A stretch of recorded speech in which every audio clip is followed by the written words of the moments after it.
Hey guys, ഇപ്പോൾ നമ്മൾ ജപ്പാനിൽ വന്നതിന് ശേഷം ഒരുപാട് വണ്ടികൾ കാണിച്ചിട്ടുണ്ട്. JDMs അതുപോലെ തന്നെ യൂറോപ്യൻ കാർസൊക്കെ കാണിച്ചിട്ടുണ്ടെങ്കിലും ഇന്ന് നമ്മൾ കാണിക്കാൻ പോകുന്ന ഒരു അമേരിക്കൻ ഐക്കണാണ് നമ്മുടെ ഡോഡ്ജിൻ്റെ ചാലഞ്ചർ SRT ഹെൽക്കാറ്റ്.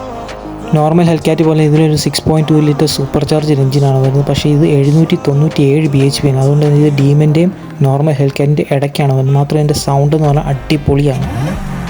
പിന്നെ ഇതിൽ 0.3 ലിറ്റർ സൂപ്പർ ചാർജർ വരുന്നുണ്ട്. അതായത് നമ്മുടെ കവാസാക്കി നിഞ്ച 300 എഞ്ചിൻ്റെ അത്രയും വലിപ്പമുള്ള സൂപ്പർ ചാർജർ. അതുകൊണ്ട് ഇന്ന് ഒരുപാട് എയർ ഇൻടേക്സ് നിങ്ങൾ കാണാൻ സാധിക്കും. ഇതിന് ഹെഡ്ലൈറ്റിൽ പോലും വലിയൊരു എയർ ഇൻടേക്ക് കൊടുത്തിട്ടുണ്ട്.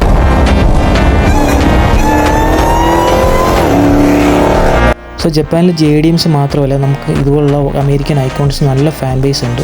ഈ പർട്ടിക്കുലർ വണ്ടിയിൽ നിങ്ങൾക്ക് ഓറഞ്ച് ബ്രേക്സ്, അതുപോലെ സ്ട്രൈപ്സ്, ഓറഞ്ച് ഹൈലൈറ്റ്സ് ഒക്കെ കാണാൻ ഗ്രീൻ കളറോട്ട് നല്ല കോമ്പിനേഷനാണ്. കൂടാതെ കാലിഫോർണിയ നമ്പർ പ്ലേറ്റ് കൊടുക്കുന്ന വണ്ടി വെളിയിൽ നിന്ന് വന്നാന്ന് തോന്നുന്നു. ഇവിടെയും അത്യാവശ്യം വണ്ടി അവൈലബിൾ ആണ്.